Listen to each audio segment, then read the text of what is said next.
glad you could join us here in Louisville, Kentucky for this final stop on the road to glory. This is the 18 to 20 cruiser lineup, and as you see, Randy Stumpfhauser in lane number 1 is probably the favorite coming in. We met him, of course, earlier when we were out on the West Coast, actually his home track where we had the road to glory. As they come out of the gate, though, it's Alexis Vergara, one of his toughest competitors, out in front of him. Now Stumpfhauser, all kinds of problems for Stumpfhauser. Vergara's out in front. That's Billy Botek in the second spot. Looked like Stumpfhauser and Botek both looked at the same line in the turn, were eyeing up the same spot, and one of them was not going to come out of that one on top. Randy Stumpfhauser just rode right over the top of the hill and out of the picture. It'll be interesting to see how he is. I mean, that is a steep grade, about 10, 12 feet high.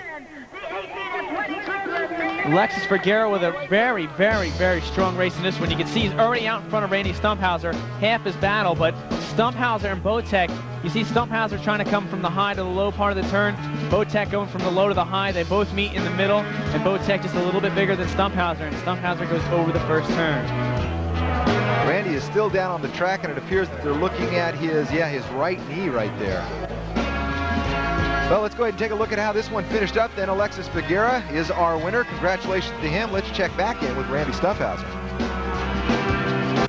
Randy, boy, I'll tell you, talk about a tough day. Final main of the entire year, and you go down. What happened there, and how you feeling right now?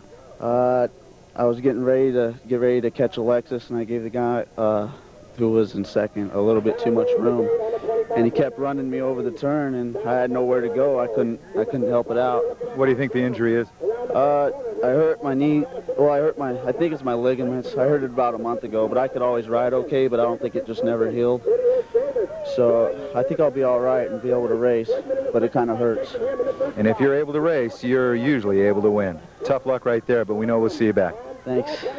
Randy will have to pick himself up and brush himself off and get ready for the 18 to 20 expert class. This is the 16 expert lineup.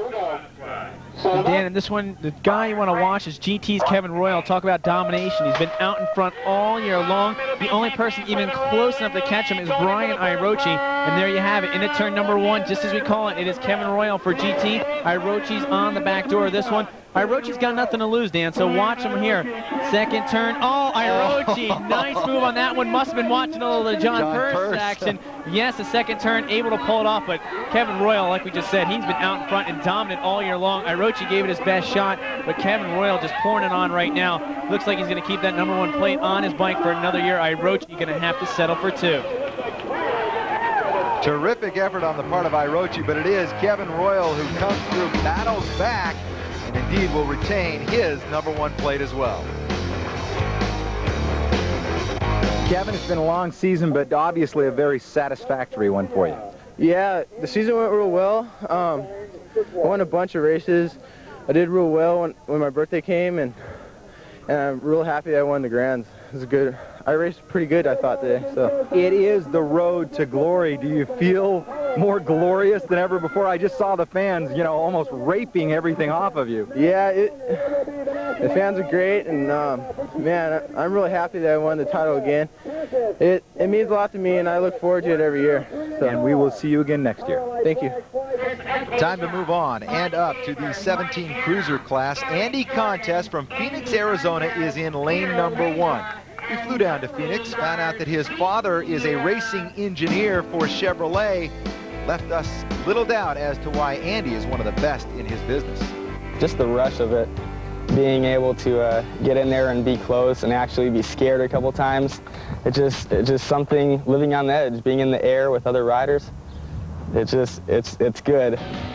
Andy's true passion for this sport doesn't often come to the surface. In fact, off the track, he is a quiet, unassuming young man. But on it, he is transformed, almost consumed by the will to win, which he has done with regularity. I've won the World Championships in 1994 in Michigan. I won the Open Class ABA World Cup. I've won the Grands maybe 3 or 4 times, and I've been National Age Group #1 in my class. As we searched for the answers to Andy's success, we found that it is the sum of several things, which began a long time ago. What's this? These are my first racing uniforms and jerseys. We bought him a small mini racing bike, and it was for his 6th birthday, right at Christmas time. And I kid you not, he slept with that bike for 3 nights. He slept with that bike in his bed for 3 nights, and he never stopped racing after that. He has never complained about going to practice. He's never complained about going to too many races. It's in his blood. He loves it. Andy has the full support of both his dad and stepmom. And with a combined 6 kids, the contest family can make up its very own cheering section come race day.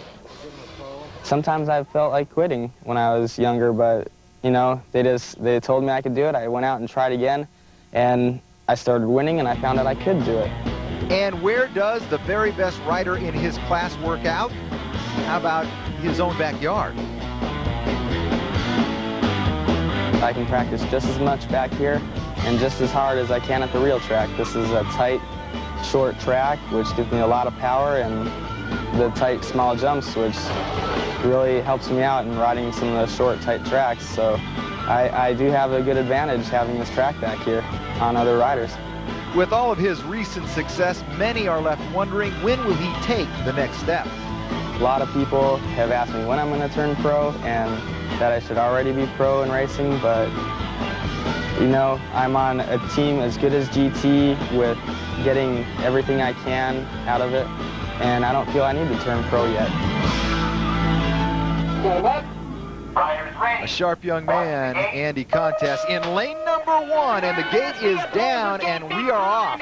You can see Joey Garcia blowing his gate right next to Andy Contest. Garcia had to have known he needed a good gate to get Contest. Tried a little extra hard, didn't get it out of the start. As you can see, Contest now just walking away from it. Chris Acacia from Powerline right on Contest's back door. Everyone else, though, is just starting to lose pace now.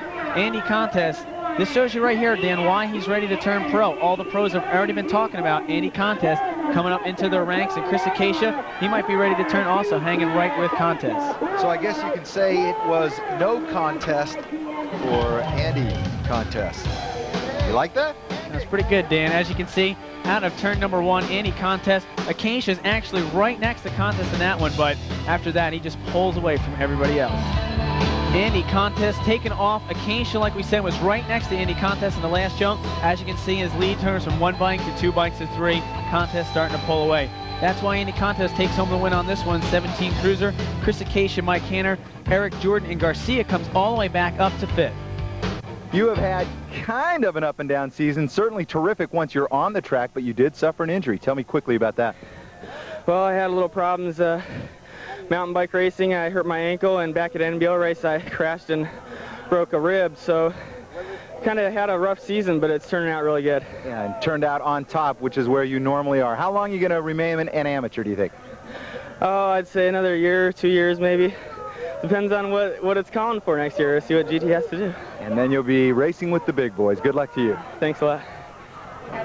Speaking of the big boys, they are coming up next when we come back to Louisville, Kentucky for the Grand Nationals. It's the Pro Superclass Awards. Stay with us.